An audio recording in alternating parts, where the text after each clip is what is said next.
Bom, gente, tudo bom? Sou o Arthur, sou o R2 da Residência. Hoje eu vou fazer uma revisão aqui de insuficiência respiratória aguda. A ideia era ser uma aula mais sobre fisiologia. A Ionara deu uma aula muito boa dessa ano passado, então eu tentei não copiar muito, e também não é para ser tão repetitivo, mas a ideia é que a gente discuta alguns conceitos de fisiologia aqui para a gente poder pensar um pouco em mecanismo e insuficiência respiratória aguda. Vocês vão ver que eu usei bastante tabela aqui do livro de fisiologia respiratória chamado NUM. Usei um pouco do West também. Tem alguma outra tabelinha aí que eu botei a referência de algum artigo. Tá bom? Bom, vamos lá, começando pela definição. Então, a insuficiência respiratória aguda ou crônica, mas no caso agudo aqui, é a incapacidade de manter a troca gasosa adequada, associada geralmente a um aumento do trabalho respiratório. Aqui, só para a gente lembrar, né, eu coloquei o famoso gráfico de DO2, VO2, para a gente entender mais ou menos qual é a função do nosso sistema respiratório, mas basicamente fornecer uma maneira de trocar os gases, levar o oxigênio até a periferia, extrair o CO2 da periferia, assim prover oxigênio para o nosso metabolismo. E ele não está completamente associado aos outros sistemas, né? Como essa imagem que eu roubei também da aula da Ionara, que eu acho bem interessante e é útil para ilustrar que, como são várias engrenagens, tem outras maneiras de que outros sistemas acabam se integrando até mesmo para compensar a descompensação de uma outra engrenagem, tá? Bom, em termos de apresentação clínica, né, o que a gente vai ver no paciente? O paciente com insuficiência respiratória, ele vai, na maior parte das vezes, a queixa dele, quando ele consegue contar a queixa para a gente, é de dispneia. E a dispneia acaba sendo um sintoma. Então, a fisiologia é super complexa, a gente pode tentar resumir como uma percepção de desconforto ao respirar. E, assim, tem vários mecanismos, pode estar relacionado tanto com mecanorreceptores na nossa árvore respiratória, quanto a quimiorreceptores, vão fazer esse controle mais fino aí, tanto de drive e push respiratório, baseado em concentração de CO2 e de O2, e está relatado também, até a gente sente dispneia quando a gente tem não relacionado a emoções, por exemplo, o macaquinho aqui que ele está ansioso, ele refere dispneia, apesar de não necessariamente ter alguma alteração de gás, ou enfim, algum desconforto propriamente dito de mecanorreceptor. Esse é um diagrama de um artigo do New England um pouco mais antigo, mas só para a gente entender, assim, a ideia aqui não é ficar explorando a fundo todos os mecanismos que levam à dispneia, até porque a gente não conhece a fundo completamente a fisiologia, mas só para ter uma ideia de que é uma coisa super complexa. Tem até uma aula do professor Marcelo que é super interessante de drive de respiratório, que ele acaba aprofundando um pouco mais nessa questão. Outra coisa que a gente pode perceber no quadro de insuficiência respiratória aguda, isso daí já é uma percepção do examinador, né, da gente. É o esforço respiratório. E a manifestação clínica do aumento do trabalho respiratório, que pode se traduzir em taquipneia, você pode ver o uso de musculatura acessória, a prensa abdominal, tiragens tanto de fúrcula, intercostais, tudo mais que a gente sabe da propedêutica.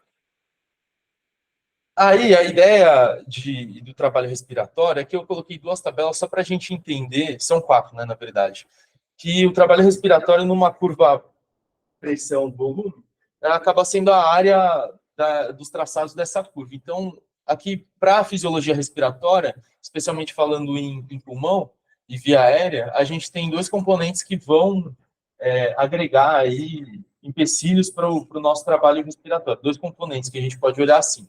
Então, a gente pode olhar tanto em relação à complacência, um trabalho, por exemplo, aqui dessa curva que numa pessoa normal tem essa inclinação e uma complacência aumentada, ele acaba ficando um pouco mais deitada e para um determinado volume, a gente acaba precisando fazer uma pressão maior. Então, a mesma coisa aqui relacionada à resistência, aí pode ser tanto mais relacionada à via aérea, que a área desse gráfico aqui acaba ficando aumentada, e o trabalho tem esses dois componentes, tanto um de relacionado à complacência, a força que você tem que fazer para estirar o pulmão, quanto a passagem, a resistência ao fluxo de ar no sistema respiratório. Aqui, essa é uma outra tabela do 1 que eu achei interessante, só para a gente pensar nessa integração dos dois componentes, tanto de uma oposição aí, ou, enfim, um trabalho aumentado relacionado à elastância ou à complacência e à resistência. Aqui, tudo para um mesmo volume minuto, né? E daí ele mostra que uma pessoa normal, teoricamente, um pulmão normal, ele tem aqui uma curva, né, de trabalho respiratório ótimo, né, numa curva de U invertido, por volta de 15 incursões por minuto. Quando você tem um aumento aí mais o componente elástico de resistência, você costuma precisar fazer uma frequência maior, e quando você tem um aumento da resistência, costuma precisar fazer uma frequência menor aí para o mesmo volume minuto, em relação a teoricamente, um trabalho respiratório otimizado. Agora, falando de uma divisão que é clássica, já vem lá desde a década de 60, 70, assim, é uma divisão teórica para a gente entender um pouco mais de mecanismo de insuficiência respiratória. É o tipo 1 e o tipo 2. A gente acabou vendo isso na graduação, enfim, acho que quem fez clínica também ouviu falar bastante disso. E a do tipo 1 é basicamente hipoxêmica, que pode ser classificada como uma PaO2 menor que 60, que pode ter que os mecanismos envolvidos nessa caixinha aí que a gente criou para insuficiência respiratória pode ser tanto um distúrbio VQ, quanto um shunt propriamente dito, ou hipoventilação, e a tipo 2 hipercápnica, que é assim definida como uma PaCO2 maior que 50 milímetros de mercúrio, uma hipoventilação ou insuficiência ventilatória. Desculpa. E da onde que vem falando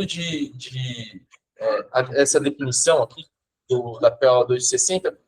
É um negócio que eu procurei, revisão é um lance que quanto mais você cava, mais fundo você acha o buraco. Daí eu decidi voltar aqui para o número mesmo, e a Ionara tinha até colocado na outra aula dela, eu achei bem interessante, que é basicamente só para a gente ter um insight, assim, que às vezes as coisas são um pouco arbitrárias, mas tem um racional fisiológico por trás. Aqui, para uma mesma saturação, aqui ele padronizou, para uma mesma PO2 venosa do cérebro, que seria uma pressão de perfusão crítica, a gente tem vários mecanismos de adaptação, e para esses vários mecanismos de adaptação aqui, a ideia é só que a gente veja, putz, ficou para fora, desculpa. Só que a gente veja ali na ponta que a gente tem uma variedade imensa ali de saturação. Essa coluna aqui, acho que ficou muito pequena e ali está cortando. A gente tem uma variação de PO2 que a gente precisa para entregar necessariamente via artéria, para o cérebro ter uma perfusão crítica mínima, e isso entra um pouco naquele lance das engrenagens, que tem várias regulação de fluxo cerebral, às vezes o conteúdo arterial de oxigênio é influenciado, sei lá, por anemia, outros componentes que não necessariamente só a pressão arterial de oxigênio, mas a gente, por fins de, enfim, prática clínica e às vezes até de pesquisa, a gente acabou definindo a hipoxemia como menor de 60 milímetros de mercúrio. Esse outro gráfico, falando um pouco aqui da relação entre a saturação periférica, é um estudo do professor Tobin. Eu copiei também da aula da Ionara, esse daqui que eu achei bem interessante, que ele faz uma correlação entre o porquê que a gente considera a saturação, por exemplo, menor que 94, 92, para classificar o paciente em hipoxemia, sem que a gente necessariamente precise furar ele e coletar uma gaso, né? Um método menos invasivo de ver isso. E tem até uma correlação aqui, pensando que o que eu achei mais interessante assim, de ver é que a mediana para uma uma pressão arterial de oxigênio em torno de 60, está por volta dos 90, aqui, 92, está por volta dessa faixa que a gente considerou aí como um corte. E outra coisa interessante é que tem uma diferença aqui nesse gráfico aqui de dispersão, uma diferença entre essas bolinhas brancas aqui são pacientes brancos e essas bolinhas aqui são pacientes negros. Então, eu até coloquei aqui para a gente lembrar, uma dica para vocês, a revisão foi um journal, né? Um journal club da Bruna, falando sobre viés racial, e a Ionara tinha comentado isso também, eu achei bem interessante a gente só relembrar, deixar aqui como sugestão para vocês, que a nossa aferição, às vezes, a nossa monitorização, ela tem um viés e não acaba, a gente não pode usar, muitas vezes, o mesmo corte para o mesmo paciente, tem outras questões envolvidas de por que uma certa população acaba fugindo um pouco aí tem menos acurácia de medidas do que outros. Falando sobre o transporte de oxigênio, então essa daqui é a barreira de hematose, né? O ar entra aqui, o oxigênio entra pelo alvéolo, e ele atravessa essa membrana aqui do capilar da artéria pulmonar e o alvéolo por meio de difusão. E aqui eu coloquei essa imagem só para a gente lembrar um pouco, a ideia não é que a gente decora, essa fórmula é mais para a gente ter uma noção do que depende da difusão de um gás de um ambiente para o outro, nesse caso tanto do componente alveolar sanguíneo quanto ao contrário. E ele depende, ele é diretamente proporcional à área, né, dessa membrana de troca, inversamente proporcional à espessura da membrana. Isso é uma coisa interessante de pensar em fisiopatologia, depois a gente vai discutir isso. E a diferença também entre a pressão do gás no ar e a pressão, o gradiente. Esse daqui seria o gradiente de pressão entre o gás num determinado compartimento e no outro. E tem uma constante aqui que, por exemplo, do CO2, ele difunde muito melhor do que o oxigênio. Isso tem algumas implicações fisiológicas também que a gente vai discutir depois. Falando de novo aqui de oferta de oxigênio para os tecidos, eu falei que eu não ia colocar, mas acabei colocando aqui só o DO2, que é a oferta de O2 para os tecidos. Ela depende tanto do débito cardíaco quanto do conteúdo arterial de oxigênio. E o conteúdo arterial de oxigênio, ele consiste numa parte que é o O2 que está dissolvido no plasma, que ele é a pressão parcial de oxigênio vezes esse número aqui que é muito pequeno, e o O2 que está armazenado na hemácia, que já tem, depende da hemoglobina, quão saturado dessa hemoglobina, e ele tem um fator aqui, uma constante que é muito maior. Então, a maior parte do oxigênio está na nossa hemácia, mas o oxigênio que, de fato, vai difundir para os tecidos é aquele que acaba sendo dissolvido no plasma e que consegue difundir da hemácia para o plasma na periferia e entrar no interstício e entrar na célula depois. Coloquei esse gráfico aqui também para a gente lembrar do efeito Bohr, lá da bioquímica, que aqui para uma mesma... Aqui ele é normalizado pela temperatura, só para a gente lembrar da curva de dissociação da saturação da hemoglobina, que aqui é influenciado pelo pH. Então, em pHs menores, ela acaba deslocando a curva para a direita, e em pHs maiores para a esquerda, e isso facilita a troca na periferia, que a periferia consiga extrair o oxigênio e que a gente tenha maior afinidade pelo oxigênio para a hemoglobina conseguir ser saturada depois. Falando de ventilação e, enfim, depois a gente vai discutir um pouco de hipoxemia, essa daqui é um esqueminha que eu achei que é bem interessante, tem várias formas de desenhar ele, mas para a gente pensar na relação do pulmão, né, o que acontece a relação entre o ar que entra e o sangue que passa, que precisa existir uma troca, e essa troca nem sempre, ela não é perfeita, ela não é homogênea ao redor do órgão inteiro. Então, aqui, só para... Aqui é a membrana alveolo-capilar, você tem um ar que está sendo inspirado, você tem um ar que está sendo expirado, um sangue venoso que está chegando pela circulação, que vai fazer essa troca, e um sangue arterial. Aqui, vocês perceberam que tem tipo um bypass aqui, que essa é a parte do espaço morto, que é a parte que acaba não sendo perfundida, e aqui uma parte de mistura, né, o efeito shunt, que é a parte do sangue que acaba não sofrendo alteração aqui não sendo, desculpa, ele acaba não sendo ventilado nessa membrana. E aqui o que vai sair de conteúdo de gases no nosso sangue arterial acaba sendo uma mistura, de modo geral, de várias dessas regiões e, na média, acaba dando a nossa saturação, as nossas pressões parciais dos gases arteriais.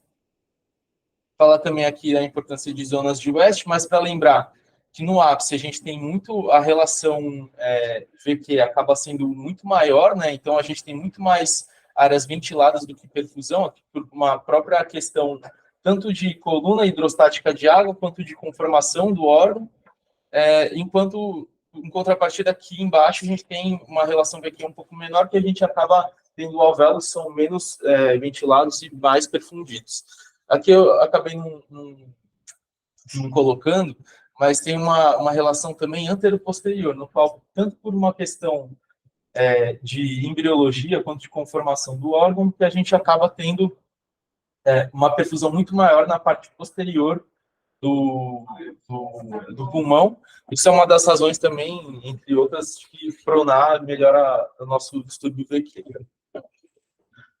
Bom, falando de shunt, efeito shunt propriamente dito, eu sempre confundia isso na graduação e, enfim, depois eu que entendi, eu tendo a pensar num espectro, né, em relação a essa razão aqui de ventilação e perfusão, no qual o shunt verdadeiro é aquela situação em que a ventilação é zero, ou seja, um alvéolo que está completamente obstruído, completamente fechado, ele está preenchido por alguma coisa, e que ele não ventila e o sangue passa por ali e ele não é oxigenado, ou não realiza a troca gasosa. E o efeito shunt é mais ou menos como se fosse uma gradação antes de chegar nesse preenchimento, em que a gente não tem, que essa relação é menor do que a ótima, idealmente, que é menor que 1.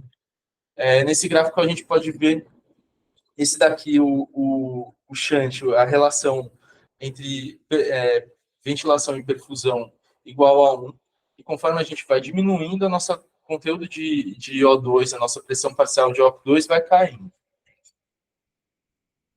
Essa é uma outra imagem legal, essa é do The Range Physiology, que é basicamente do lado esquerdo de vocês, a gente tem aqui um shunt verdadeiro, onde a gente tem 0 de ventilação por preenchimento alveolar, aqui que eles deixaram desenhadinho, e aqui você tem uma ventilação mínima para uma mesma perfusão de 1 litro.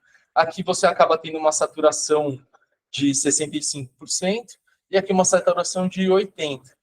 E para uma mesma, digamos assim, mesma fração de O2 expirada, aqui, como ele ainda tem algum espaço de troca, a gente consegue uma saturação um pouco maior, só que na média ali, na mistura dos gases, você pode ter, dependendo da proporção que você tem de shunt ou a magnitude desse efeito, a sua mistura de sangue vai ter uma pressão gasosa diferente. Esse gráfico aqui é só para a gente ilustrar, dada uma mesma pressão uma mesma saturação, desculpa, do sangue venoso misto aqui, que é o sangue nas artérias pulmonares, o quanto que cada tipo de compartimento, olhando aqui, ó, tem aqui uma relação VQ maior que 1, então seria mais próximo de um espaço morto, assim, onde você tem uma ventilação muito maior que a perfusão. Aqui, esse próximo a 1, que seria o ideal, de 1 para 1, né? E aqui um pouco menor, que seria sofrendo mais um efeito shunt. Aqui, você vê, que é interessante, que a PO2 aqui permanece, PCO2, desculpa, permanece bem parecida, e a PO2, a saturação, acaba sendo um pouco diferente, né? Dado, assim, o que ele está tentando mostrar com isso aqui, a gente, embaixo aqui, a gente tem um modelo que é como se fosse unicompartimental, e a gente acaba tendo uma média da saturação que passa no pulmão, e isso não necessariamente reflete a realidade, porque o órgão é completamente heterogêneo, então a gente tem áreas diferentes, então, para uma mesma saturação mista de oxigênio, a gente tem participações diferentes em termos de proporção de alvéolos que têm relação VPs diferentes.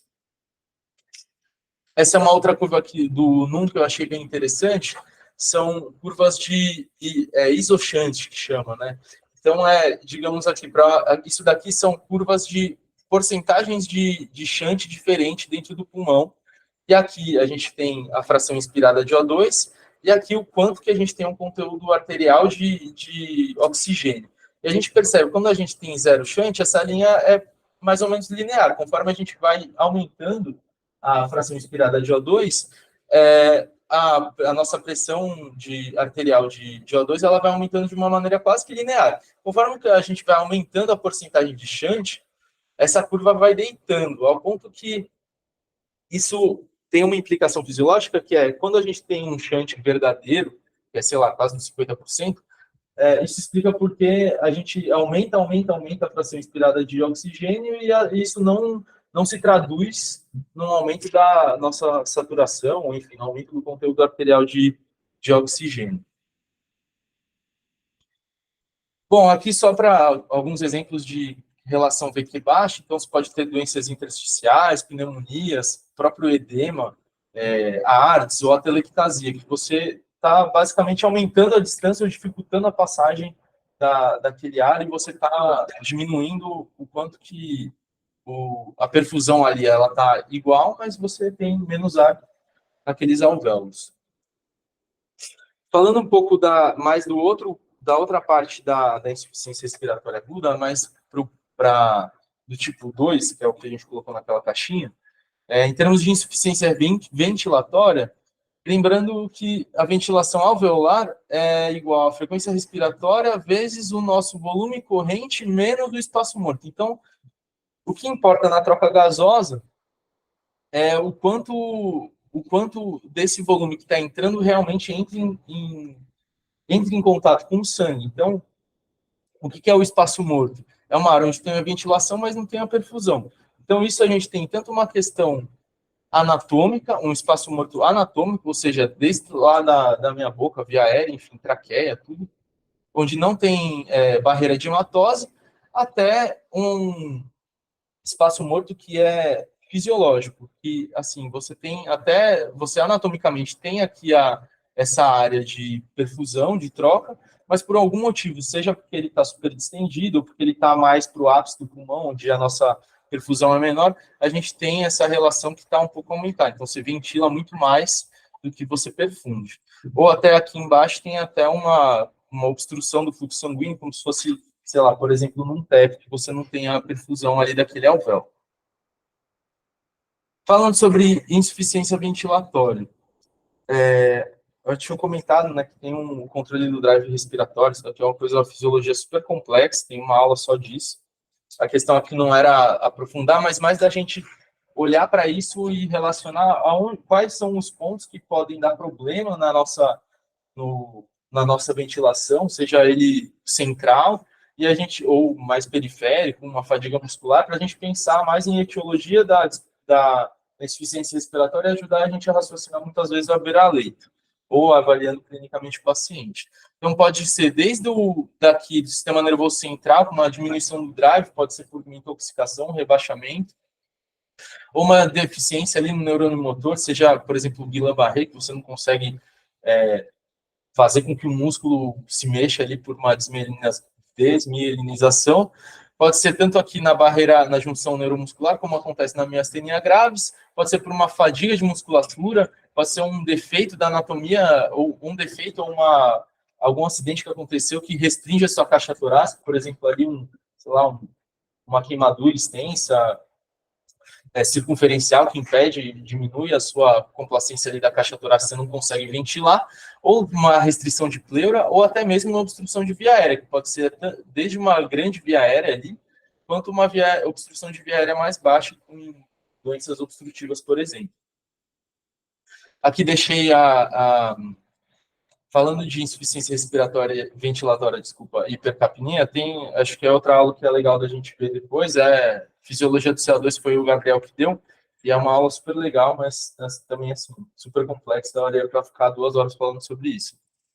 Mas basicamente o que acontece? Por que quando a gente ventila pouco, a gente tem hipercapnia? Aqui essa curva mostrando que conforme a gente vai diminuindo a ventilação alveolar, a gente vai aumentando a pressão aqui de CO2 dentro do alvéolo, e aqui ele marcou, no NUM, ele marca a porcentagem de O2 que a gente tem que dar para corrigir essa pressão de oxigênio dentro do alvéolo. E tem muita relação com a cinética do gás carbônico. O gás carbônico ele é um gás que ele se difunde muito facilmente.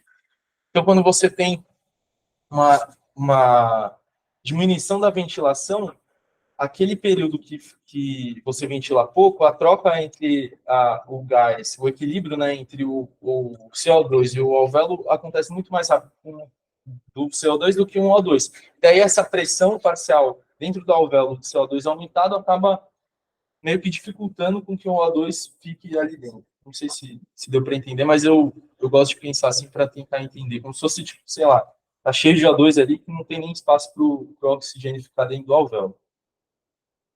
Aqui só um esqueminha para a gente lembrar que esses são os componentes que determinam mais um aumento do PCO2, ou enfim, que determinam mais a hipercapnia ou o conteúdo arterial de CO2. Então, aqui, ó, a frequência respiratória e volume corrente, que acaba sendo o volume minuto, tem uma participação do espaço morto, mas também tem uma relação com a nossa produção e o que a gente inspira de CO2, que isso acaba sendo, na prática clínica, não tem tanta diferença assim.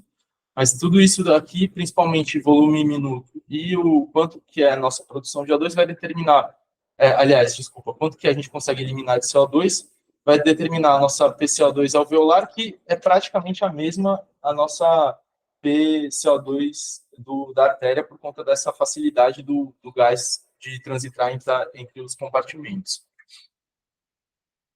E a relação entre hipoventilação e hipoxemia, né? Quando eu coloquei lá naquele quadro sobre as causas de insuficiência respiratória do tipo 1, que seria a hipoxêmica, uma das causas é a hipoventilação. E acontece por conta disso aqui. Aqui, esse é um gráfico que ele mostra aqui, sei lá, em função de um tempo, depois de que ele muda a ventilação. Nessa curva aqui que está subindo, ele, sei lá, dobrou o volume minuto. Aliás, desculpa, ele reduziu ele dobrou, calma, isso, ele dobrou o volume minuto. E aqui ele reduziu o volume minuto. E a gente dá para perceber, assim, por conta o fato, assim, nossa reserva de oxigênio é tão pequena que qualquer mudança na ventilação alveolar, ela acarreta numa mudança muito mais rápida do oxigênio do que no CO2. Isso está relacionado também, entre outras coisas, porque a gente tem um sistema tampão enorme no sangue, e daí isso até entrar em equilíbrio, e por conta de outros compartimentos, que é uma fisiologia um pouco mais refinada e um pouco mais complexa, a gente tem uma demora maior aí para estabelecer um equilíbrio do gás carbônico em relação ao oxigênio, que a gente tem uma reserva muito pequena e ele acaba alterando mais rápido. Então, o que clinicamente isso quer dizer?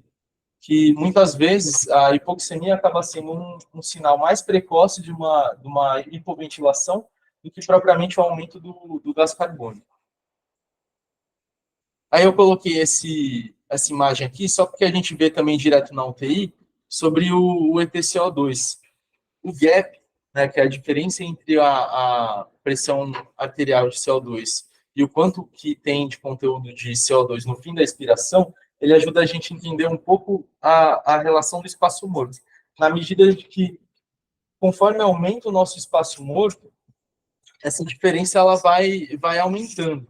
Porque o espaço morto é um espaço sem troca e é o ar que a gente está mandando para fora ali, esse compartimento 2 aqui, é o mesmo ar do ambiente que estava na nossa via aérea, no nosso espaço morto, que a gente não estava trocando. Esse conteúdo aqui é o conteúdo que efetivamente sai da troca do sangue com o gás do nosso pulmão. Então, aí, para pensar em causas de espaço morto, tem doenças do efeito espaço morto, né, porque não necessariamente é uma coisa absoluta, doenças obstrutivas, hiperdistensão pode causar também espaço morto, o próprio TEP, ou alguma queda do débito cardíaco, isso daqui é meio questionável, mas tem uma explicação fisiológica de que se você tem uma queda abrupta do débito, o seu débito você tem como se fosse uma hipotensão da circulação pulmonar, isso leva também a uma diminuição da perfusão em relação à ventilação, você acaba tendo mais efeito no espaço morto. Essa figura aqui é uma curva que é interessante, a gente tem, só da gente ver aqui em relação ao PCO2 a pressão de oxigênio, aqui em cima está em milímetros de mercúrio, que a gente está mais acostumado. Para uma pessoa normal, conforme você vai aumentando o shunt, você mantém o CO2 relativamente numa faixa normal, né? Mesmo diminuindo a sua PO2. Enquanto aqui você tem para cima dessa linha, você teria uma curva que vai mais para uma falência ventilatória pura, e aqui você tem um componente de um DPOC que é crônico, ele já tem um mecanismo adaptativo diferente, ele já satura menos por conta da obstrução e da doença estrutural dele. Em relação ao gradiente alvéolo arterial de oxigênio, é um negócio que também na graduação eu tinha um pouco de dificuldade de entender, mas é basicamente a diferença entre a concentração de oxigênio no alvéolo e no sangue. Isso ajuda a gente, quanto mais alargada ela está, teoricamente, mais difícil está essa passagem do alvéolo para o sangue, essa diferença se alarga. E isso, na prática, ajuda a gente a explicar o quanto da hipoxemia é secundária à hipoventilação. Então, como a gente viu anteriormente, mesmo quando você ventila pouco, por conta do nosso oxigênio corpóreo total ser uma reserva muito menor do CO2, a gente tem uma capacidade de tamponar e de que ele troque entre esses ambientes muito menor, a gente acaba tendo muitos casos de hipoventilação e hipoxemia. Daí a gente pode ficar meio assim, pô, mas tá hipoxêmico, mas o que está acontecendo? Para a gente pensar em mecanismo, às vezes calcular o gradiente ajuda. E o que consiste nessa conta, né? Essa daqui é uma fórmula sobre... A gente não precisa decorar, mas é basicamente só para a gente entender que essa pressão dentro do alvéolo, ela depende da fração de O2 expirada. Isso daqui é uma pressão atmosférica, isso é a pressão de água dentro do alvéolo, determinada por uma certa temperatura. E varia também, depende da pressão de CO2 dentro do alvéolo, vezes essa constante de 1,25. O valor normal tem várias fontes diferentes, mas basicamente pode ser entendido pela... A gente pode usar a idade dividido por 4 mais 4, porque o gradiente alvéolo arterial aumenta com a idade na medida que, conforme a gente vai envelhecendo, nossa relação VQ, de forma geral, acaba piorando. Na prática, o que pode acontecer? Quando a gente pega uma gasometria, que a gente vê tanto uma hipoxemia, que pode ter junto ou uma hipercapnia ou não, quando a gente tem um gradiente de alvéolo arterial de oxigênio normal, a gente pode colocar isso numa culpa de hipoventilação. Daí a gente colocaria isso numa caixinha de insuficiência respiratória do tipo 2. E como se a gente tiver esse gradiente aumentado, ou seja, a distância, né, a diferença entre o que está no alvéolo, o que ele está na artéria é maior, a gente pode pensar também num distúrbio de ventilação-perfusão, daí a gente cairia também, poderia classificar ajudaria a gente a pensar no mecanismo mais do tipo 1. Por que eu coloquei um monte de aspa aqui? Porque na vida real, às vezes, esses mecanismos se confundem porque o nosso entendimento de fisiologia ele é limitado, né? Então, por mais que sejam coisas complexas, no nosso organismo é muito mais complexo que a gente consegue descrever, e a gente acaba tendo vários tipos de mecanismos mistos, ou um mecanismo que começa com hipoxemia e evolui para uma hipercapnia, ou um paciente que começa com um tipo 2 e conforme ele vai fadigando, aliás, começa com um tipo 1 e ele vai compensando isso, aumentando o trabalho respiratório dele, ele vai cansando, começa a entrar numa falência ventilatória, enfim, as coisas são um pouco mais complexas.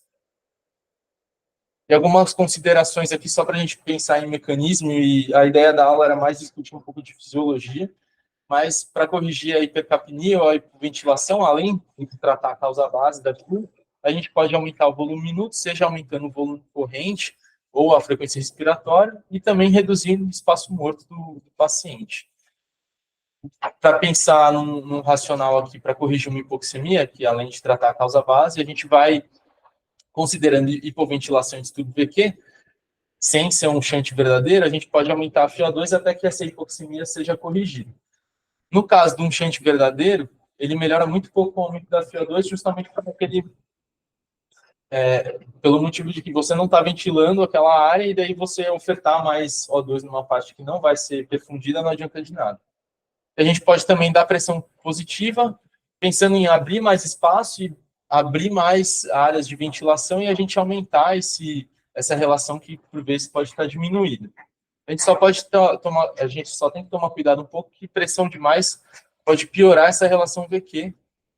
E se a gente lembrar aqui dessa imagem, a gente tem os vasos aqui do extra-alveolares, e tanto quanto, e assim, tem quando você traciona, quando você pressuriza o alvéolo, por mais que a gente distenda isso daqui, a gente abra esses vasos, os vasos que estão aqui, os capilares que estão junto da membrana alvéolo capilar, eles acabam sendo pressionados, então às vezes a gente hiperdistendendo o paciente, na intenção de dar mais pressão e tentar ventilar ele melhor, a gente pode acabar também piorando a relação VQB.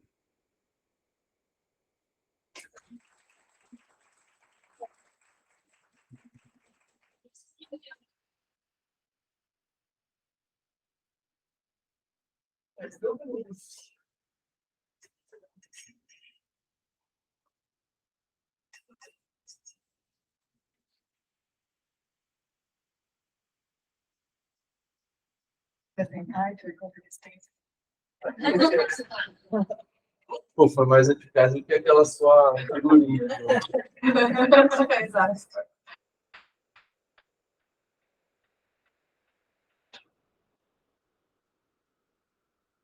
Acho que é uma coisa meio abstrata. Eu tenho que estudar mais. É difícil, eu senti que é difícil dar essa aula. Assim. Eu peguei, eu li muito os capítulos, só que é muito denso. Assim. Não sei se eu deveria ter feito uma analogia, não sei também. É uma fisiologia muito bruta mesmo. Assim. Tem que ter alguns conceitos.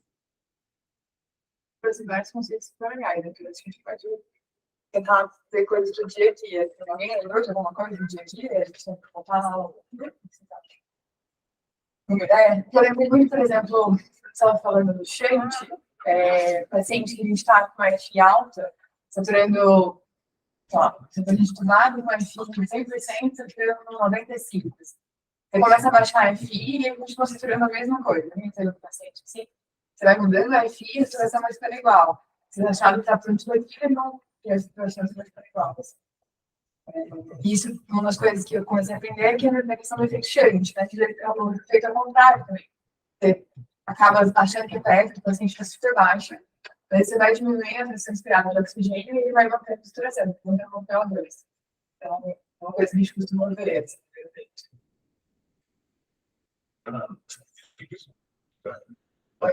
Não sei se isso é assim, mas é bem legal, não sei se vocês prepararam.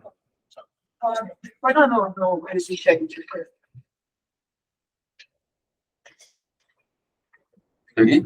Isso, acho que isso vai ajudar a gente a pensar. Por exemplo, quando a gente está pensando em relação ao PF, o que a gente faz em relação ao PF é calcular a PaO2 pela FO2. Faz sentido? Beleza. Então, vou colocar um cenário aqui. O paciente intubado, a gente está com uma FO2 de 70%. A gente vai lá e coleta uma gás, certo? Como que eu faria para a relação PF dele? Eu coletaria a PO2 e dividiria para FO2, tudo bem? Certo? Sim, certo? Relação PF. Como eu poderia explicar um pouco melhor? A depender do shunt que esse meu paciente está, ele não precisa de tudo isso de FO2, não está 100% de FO2 para FO2 para ele é capaz de manter uma PO2 em torno de 60, 70, com uma FO2 mais baixa, certo? Se eu não faço esse teste, não reduzo o FO2, não tento trazer uma saturação menor, eu vou dar uma relação PF muito pior do que ele realmente tem. Eu acho que eu não consigo falar. Então, aí a gente coleta essa gás, faz a relação PF e fala, poxa vida, começa a PF de 120. Alguém chega lá e fala, poxa, mas ele está saturando 96. Quando eu baixar um pouquinho, aí eu baixo para 50, ele está saturando 96. Eu baixo para 40, ele está saturando 96. Eu coloco uma nova gás, em relação a 150 agora, sabe? Isso é um pouco desse mecanismo, assim, que funciona nos dois lados. Eu acho que eu não tenho falar. Não, você fala, se por acaso é uma que não responde ao que o CO2 estiver de 800 ou de 40, a PO2 está estável. Mas quando eu coloco na formulinha, ela muda totalmente.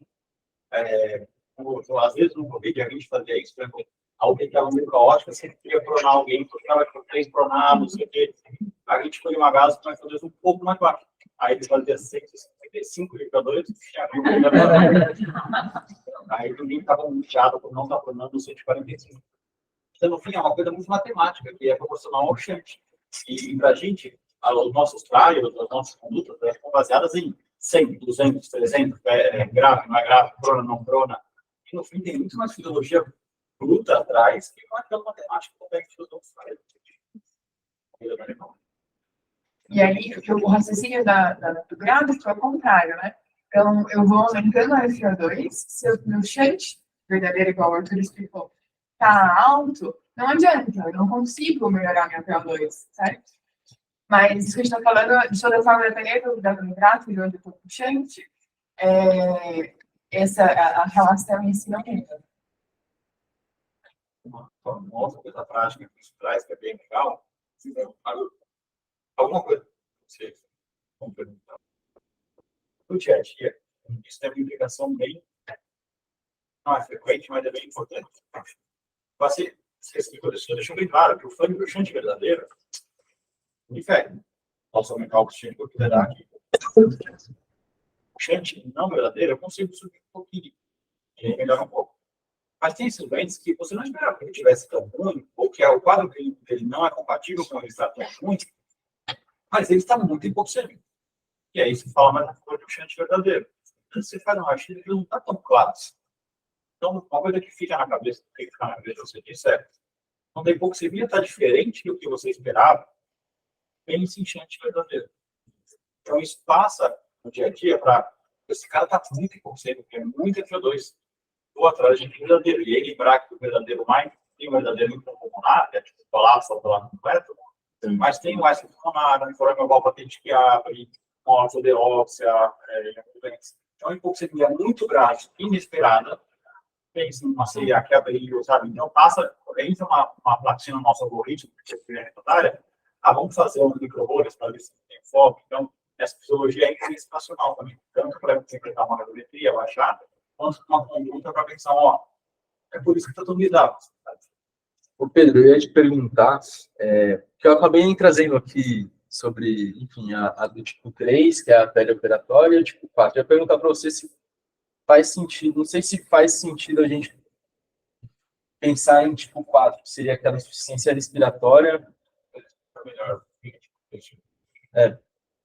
A insuficiência respiratória tipo 3 seria uma perioperatória, acho que mais relacionado, pode ser tanto relacionada à ventilação mecânica, seria tipo uma vírus ou a telectasia, pelo que eu li, ou a do tipo 4 é relacionada a um choque circulatório. Não faz sentido você pensar em insuficiência respiratória secundária puramente a uma deficiência da circulação?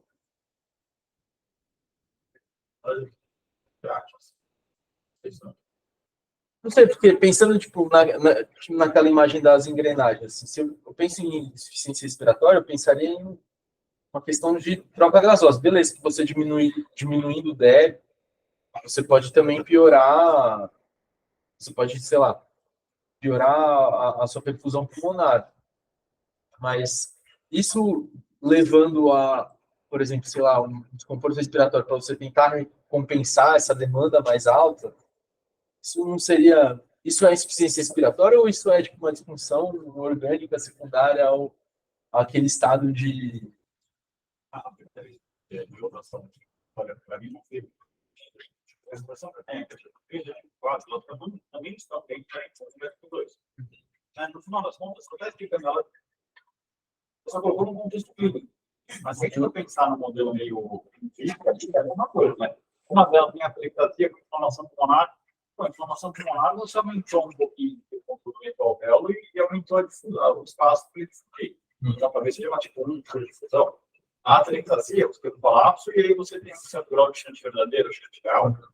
A questão de perfusão, que seria tipo 4, você tem uma hipoperfusão pulmonar, você tem uma perfusão pulmonar, isso é um fator também, sabe? Então, a gente quer mais é trazer um pouco de química para a fisiologia. Mas eu acho que a fisiologia ela explica um pouco. Assim, eu acho que tem um componente, sim, de hemodinâmica na troca gasosa.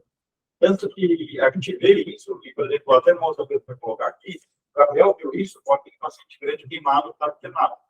Ele tinha uma cardiografia que ele estava com uma intenção doente de 25, sugerindo que estava saindo 25 de CO2 naquele momento. E ele estava bastante chocado. A partir do momento que melhorou a perfusão do paciente sem mexer na ventilação, o 25 de CO2 de cardiografia foi para 40. Ou seja, se melhorou a perfusão pulmonar a ponto de otimizar a troca gasosa e otimizar o CO2. Além disso, esses pacientes que estão já mais hiperdinâmicos, eles estão mais hipoxêmicos por estarem hiperdinâmicos, porque a perfusão melhora tanto o pulmão bom, quanto o pulmão que está chutado. E quando você melhora essa hiperdinamia, de cardíaco, você melhora a VQ e ele fica menos hipoxêmico. Agora, assim, se eu consigo explicar exclusivamente por isso, é menos provável que assim, acho que se eu pensar no paciente sem nada de oferta de oxigênio, é bem possível, assim. Agora, a gente não percebe tanto isso na prática, porque um pouco de oxigênio que você dá, onde a troca, se aumentar muito o gradiente, a troca ocorre, sabe? Então, às vezes, um litro de oxigênio que você dá já resolve a saturação. Mas que você está tendo troca, tá? Não sei se eu me fiz falar. Não, eu entendi. Mas assim, eu entendi, mas dentro da sua conclusão, você acha que tipo, os mecanismos de distúrbio VQ e hipoventilação explicariam as outras causas as outras classificações também? As outras pessoas, eu não vejo ela sendo diferente da de coisas. Eu acho que ela foi bem por isso que a gente trouxe um pouco de cenário clínico para isso, sabe? Eu não tinha ouvido falar disso de quadros. Quando falou, me pareceu, eu não sei se eu entendi errado. No caso, quadro seria relacionado a, por exemplo, aquelas situações onde o choque ele vai se perpetuando e aí vai gerando hipóxia citoplática, que a célula não consegue, por mais que tenha, chega um ponto, por mais que tenha perfusão e tenha oxigênio, a célula não consegue mais usar, seria isso? Chegando na construção mitocondrial. Assim. Isso. Então, quando de 4 anos menor que isso. Certo. Poder ser hemodinâmico, piorando perfusão. Essa é a ideia, tipo, então, aquele paciente, talvez ajude a gente na hora do manejo, assim, que o Pedro falou, pegar um choque, no mito, que a criança já melhora, a saturação, o jeitinho para melhorar, sabe?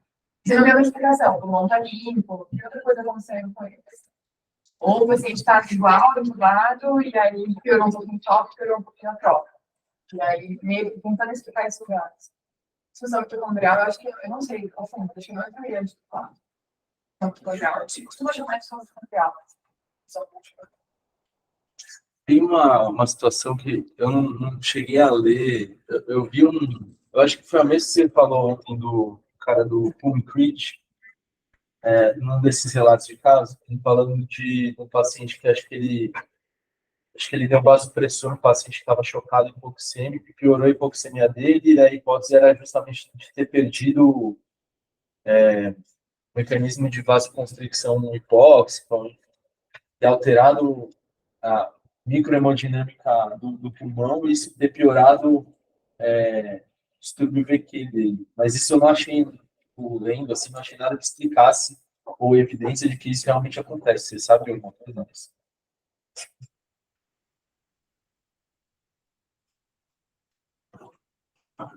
Tem até drogas que foram utilizadas pensando.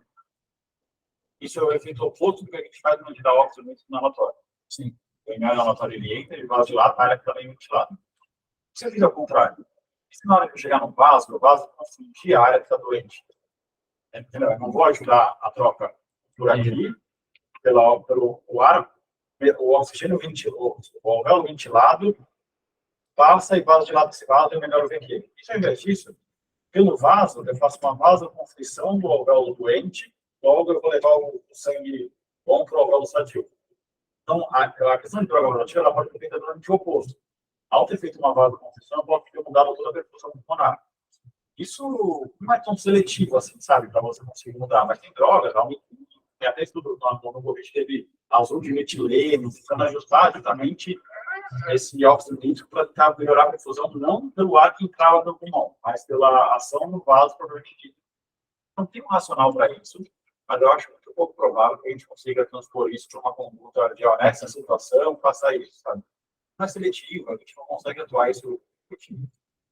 Agora, isso já traz uma outra situação que é bem legal, que é justamente isso.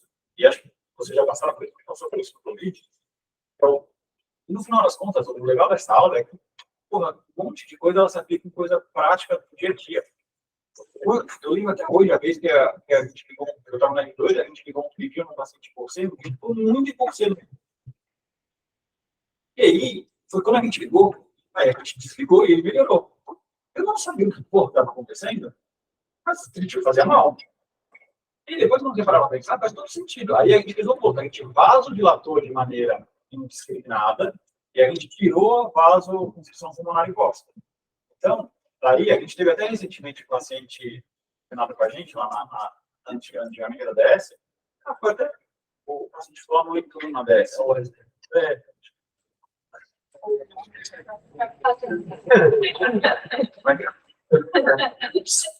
E aí, na discussão, entrava, olha, a gente está bastante por cento, cuidado com o que desse paciente, porque às vezes esse paciente está numa escala analética tamanha que fica hipertenso.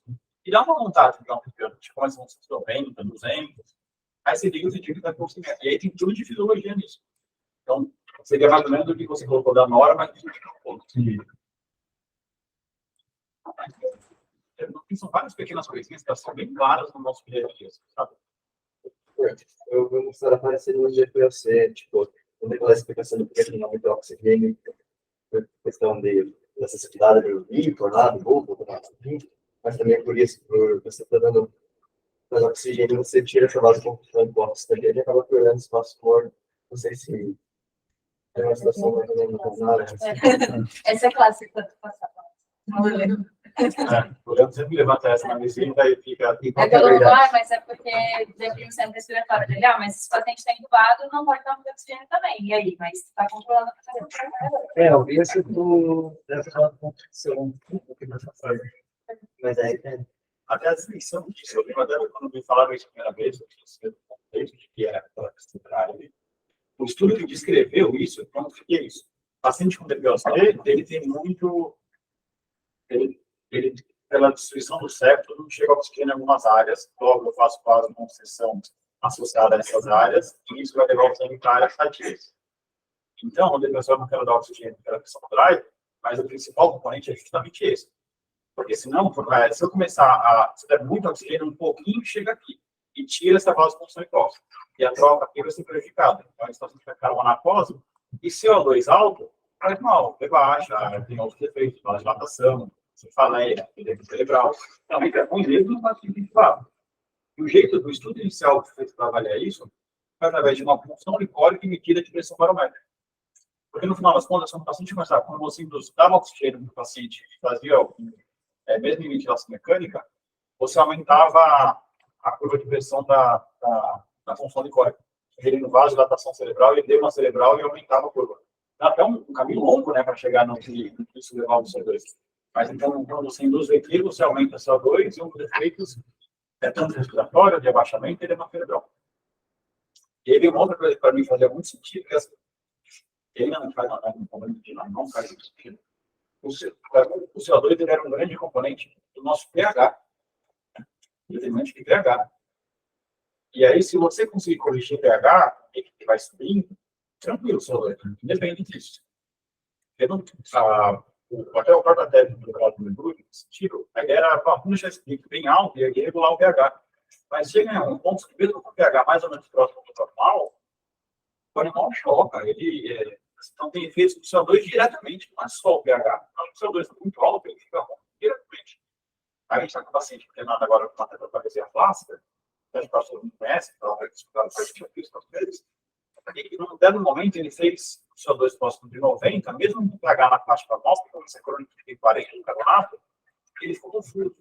Ele começou a trocar palavra, ele ficou letargo, mesmo com o pH em faixa normal. Então o CO2 ele também tem efeitos por si só. Mil-cronismos, só pulsadores. Mil-cronismos. Mil-cronismos e pulsadores. Um paciente para isso. Ela, claro, começou com fraqueza diafragma, a oxidação da areola dele. Então, eles tinham um pH normal, que foi super crônico, 5 meses, mas tinha umas bacterias e uma alteração cognitiva que fala 5 línguas, ele começou a falar só uma língua. Uma, duas, terceira, quatro. E a pneumonia. Tinha uma expressão muito parecida, tipo, só com puxador, então, ciência puxador. O professor Carlos tem um relato grande de casos que, apesar do pH normal, 7,32, não é normal, é um 7,32. Cada outras coisas, minha oncologia parece ser uma das mais frequentes, assim, mas eu acho que o paciente lá não perde muito. Mas isso é uma coisa que eu acho que eu não tinha respondido, né? Tipo, só por esse só.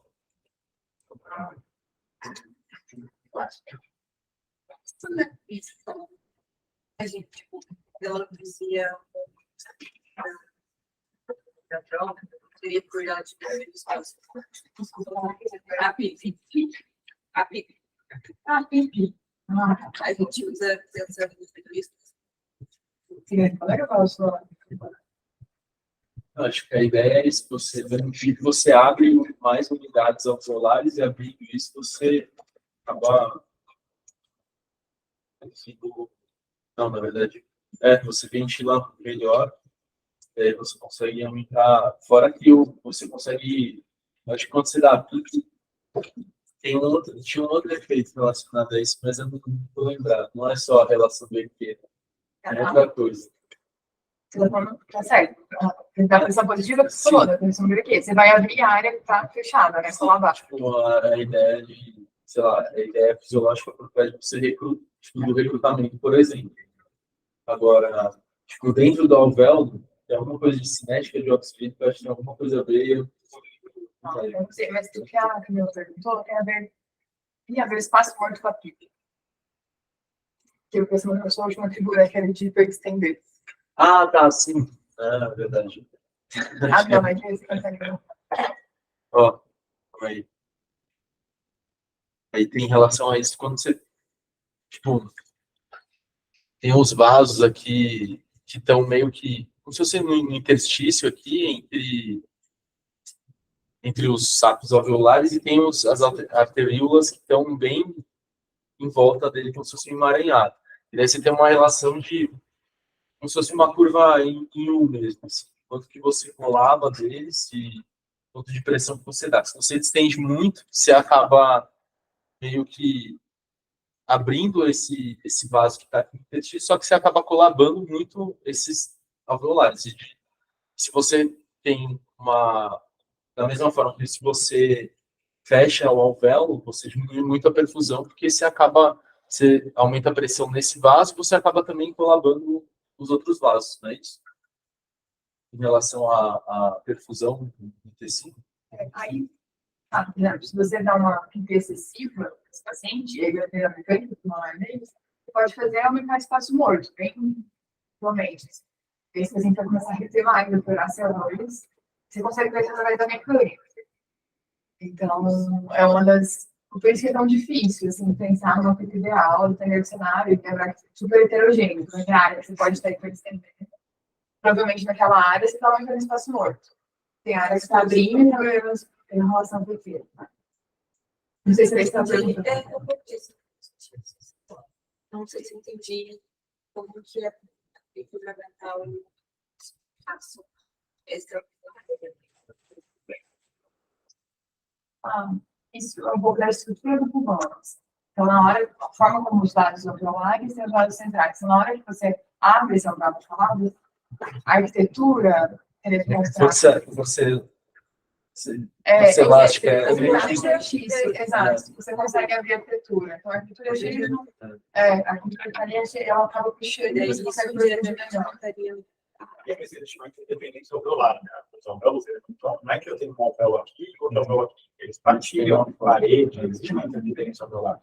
Quando você estica, todos eles fazem esses trechos. Isso não só colar o alvéolo intra-alveolar, tem a participação da própria exposição da espaço morto, né? Porque é ali que a troca ocorre, como esse esticar também ainda faz o alvéolo. Aqui ali é aquela maneira que ele mostrou, né? Então, aquele alvéolo é essencial para conseguir fazer os soldados passarem.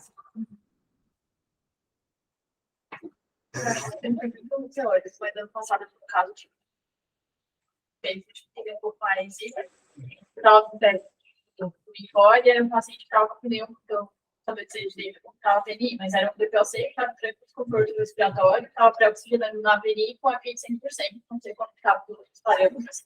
E assim, a saturação da saída da intubação foi, acho que 80. E daí tiraram a VNI e a saturação começou a subir, era uma viagem difícil, ninguém conseguia entubar. E daí foi mais repentino, tá melhor que eu tenho, não consegui entender. E aí depois que eles calcularam a mecânica e viram que estava subdescendendo os alvéolos e estava aumentando o espaço morto, por isso que estava mais pouco sempre do que. Daí, não sei, foi algo que eu. Primeira vez que eu parei para pensar sobre isso de fato. Como pode fazer mal. É estranho, né? Porque intuitivamente a gente pensa, putz, tá hipoventilando, pô, vai dar ruim, entendeu? Daí você... Ah, tá, falar, não, me tuba. Tá melhor assim. Tem outro aí também, provavelmente vai fazer a titulação do MIB. O cara vai colocar 20 de MIB e vai calcular na titulação vários valores do MIB. Aí, às vezes, coloca, sei lá, 30. Aí tá aí que a gente tem nem na titulação que é 30. Aí abaixo o PIB para 28, e assim por bem. Às vezes chega numa faixa, uma PIB de 17, 16, dá uma população de X. Com 14, de X.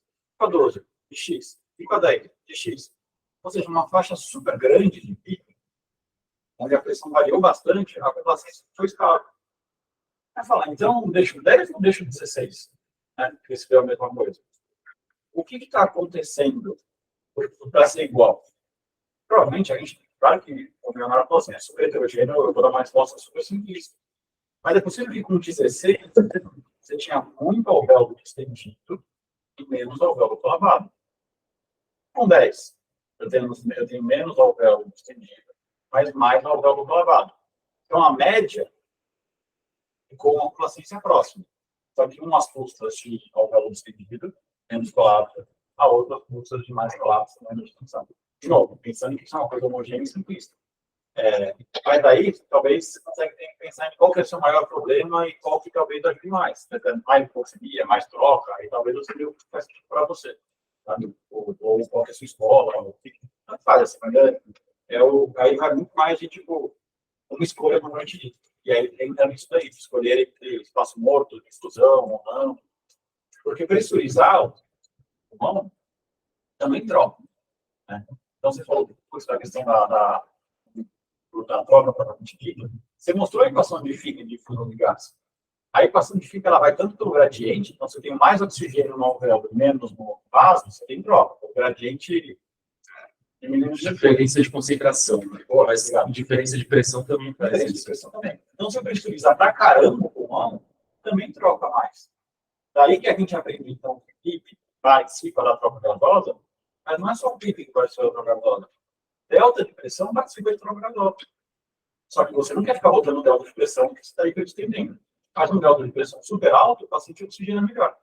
Eu não estava esquecendo uma vez que foi colar uma paciente em ECMO, que ela estava lá sendo ventilada para ECMO, que ela estava claramente com uma ventilação lesiva, mas só que não vem. Aí quando eu cheguei lá, eu falei, mas ela está ventilando lesiva. E aí, na hora que eu virei no Marcelo estava aqui, eu falei, Marcelo, pô, ele está aqui, deve estar lá. Aí fui lá, abaixei as pressões, mas não fiz, baixei delta, para colocar exatamente o que o seu problema que dava. Uma ética, podia ser colocado com calma, no momento da saturação, virou um caos, porque ela começou a saturar 60, porque eu baixei as pressões. Agora eu estou ventilando o protetor, e ela ia morrer para mexer. Baixei as pressões e eu criei a difusão, sabe? Então, no fim, é um preço que a gente paga na proteção, você acha que a longo prazo faz diferença, mas a curto prazo você tem melhor CO2, melhor oxigenação, porque a pressurizada, coisa toda, sabe? Talvez a longo prazo isso passe. Mas são as provas que a gente tem que fazer na vida. Agora a sensação de desconforto que eu ponho. Se não me engano, tem relação com tempo inspiratório. Por conta da. Acho que tem as. Eu não coloquei isso, ia ser muita viagem, eu acho, mas tipo, tem aquelas constantes. Tipo, os alvéolos têm constantes de tempo diferentes também. De extensão, de ventilação. Isso é. Não sei se exatamente. Não lembro exatamente se é por causa disso. Mas imagino que sim. sabe? Eu, Faz sentido você falar essa coisa de tempo, mas eu entendi onde você quer chegar. não, só lembrei que tem, tipo, que do TI, você aumenta, teoricamente, você aumentaria também, você melhoraria a oxigenação. Isso. Ou tempo de troca. Não, acho que tem esse tempo de troca.